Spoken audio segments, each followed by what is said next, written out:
വേറൊരു സ്ഥലത്ത് വരെ വന്നതാണ്. ഈ സ്ഥലത്ത് വെളുവേൽപ്പടി എന്നാണ് പറയുന്നത്. അപ്പോൾ അവിടെ വന്നപ്പോൾ എനിക്ക് ഇച്ചിരി നേരം ഇവിടെ നിന്ന് കാറ്റൊക്കെ കൊള്ളണമെന്നൊരാഗ്രഹം തോന്നി. നല്ല തണൽ, വെയിലൊന്നും കൊള്ളത്തില്ല, നല്ലൊരു അന്തരീക്ഷം. അപ്പോൾ അവിടെ ഇച്ചിരി നേരമൊക്കെ ഇരുന്ന് ഇങ്ങനെ കാറ്റ് കൊള്ളുമോ ഞാനിവിടെ കേട്ടോ. ഇതൊരു പഴയ വീടാണ് കേട്ടോ, ആരുമില്ല ഇവിടെ. പഴയ രീതിയിലുള്ള ഓടൊക്കെ ഇട്ട ഒരു വീടാണ്. ഇപ്പോൾ ഓടിട്ട് വീടൊന്നും ഇപ്പം കാണാനില്ല, എല്ലാം വാർപ്പ് കെട്ടിടം, 2 നില കെട്ടിടം ഒക്കെയാണ് കേട്ടോ. അപ്പോൾ ഇത് രസമുള്ള പഴയ ഒരു രസകരമായ ഒരു വീട്. കയറാതിരിക്കാൻ വേണ്ടി ഷീറ്റൊക്കെ വെച്ച് അടിപൊളിയാക്കിയിട്ടേക്കുക.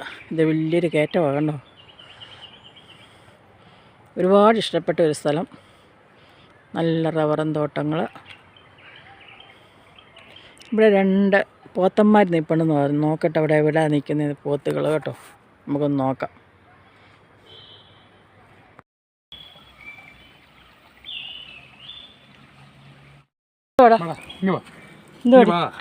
അവരൊന്നും ചെയ്യത്തില്ല.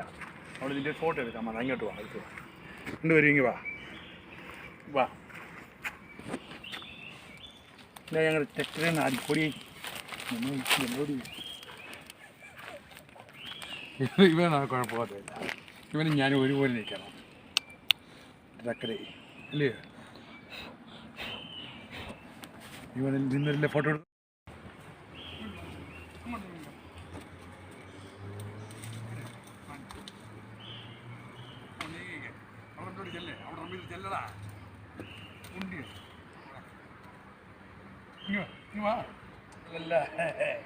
ചേക്കന്മാരാണ് ഈ പൊടി.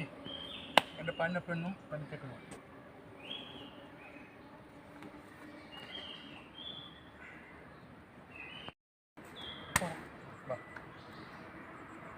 പോയേക്കാം, വെള്ളം കിട്ടും. നീ പറയൂ, ഇങ്ങനെ പുറത്ത് അല്ല അങ്ങോട്ട് നീങ്ങി നിന്നു.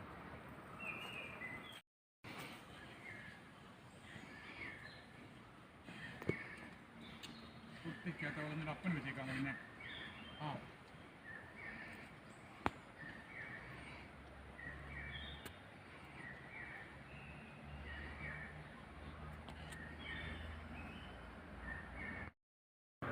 വേണോന്ന് പറ.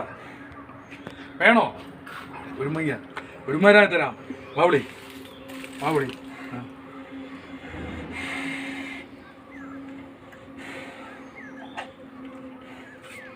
പൊട്ടിച്ചു കൊടുക്കണ്ടായിരുന്നു. കൂട്ടാടി പൊടി. നമ്മളിങ്ങനെയൊക്കെ ഇങ്ങനെ മഴക്ക് കിട്ടി കച്ചിത്തിരിയൊക്കെ തിന്നാണ്ടിരിക്കും.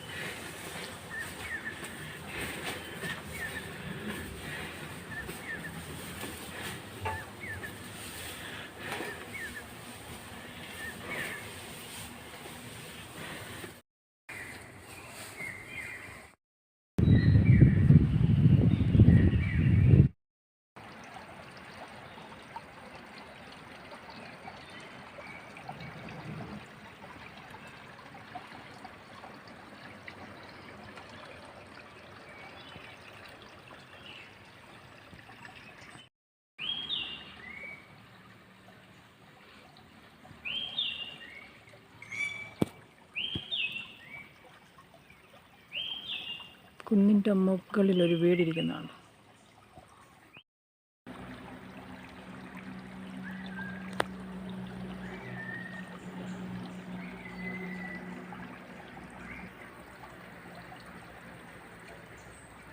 ഇത് വലിയൊരു ഒഴുക്കുള്ളൊരു തോടാണ് കേട്ടോ. മഴക്കാലത്ത് ഭയങ്കര ഒലിക്കുക ഇതിൽ. എന്നാ രസമാണെന്നറിയാം ഈ തോട്ടിലുള്ള വെള്ളം. ഇപ്പം കുറച്ചേ ഉള്ളൂ, ഇച്ചിരിയേ ഉള്ളൂ. അപ്പം ഈ മഴ പെയ്തുകൊണ്ടായിരിക്കും ഇത്രയും വെള്ളം ഇങ്ങനകത്ത്. ഇതിലെ ഇങ്ങനെയുള്ള ഒലിപ്പ് എന്തോ രസമെന്നറിയാം.